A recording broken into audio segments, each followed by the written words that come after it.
In the Pacific Northwest, we have so many gray, cold days that when spring comes, we embrace the flowers.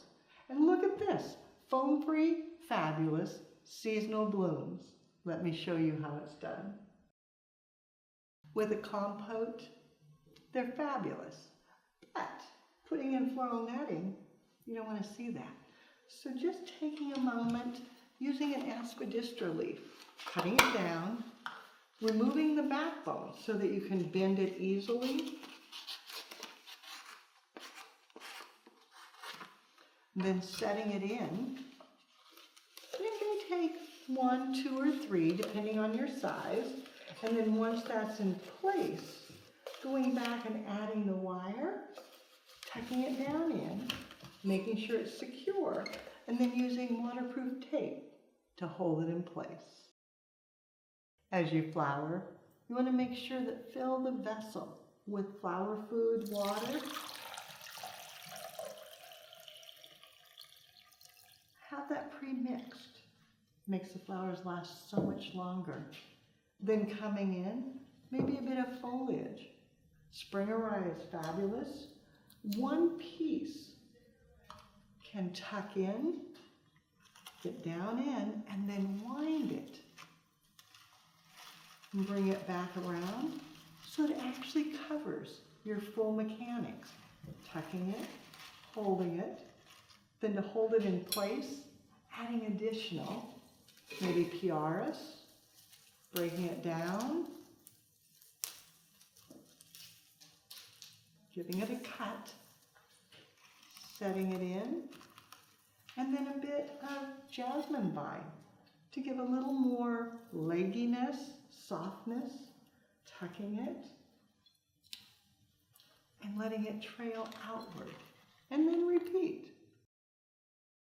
Once you have a nest, it will support everything else.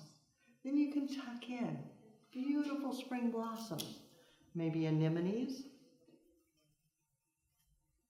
letting them stand upright. Beautiful ranunculus.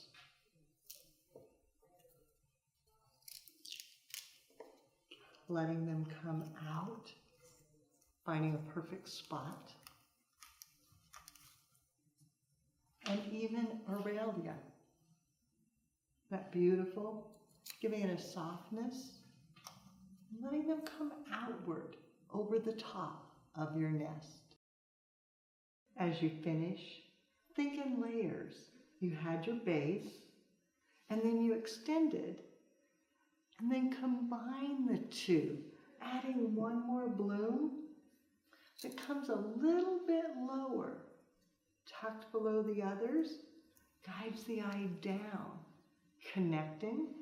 Repeat that with the ranunculus, giving another connector to tie it all together.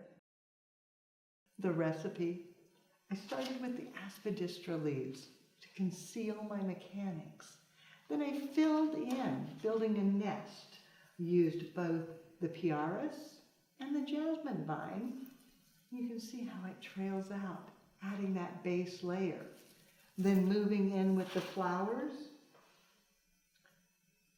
5 of the ranunculus, 5 of the anemone, and 5 of the orlaya, letting them come out over the top.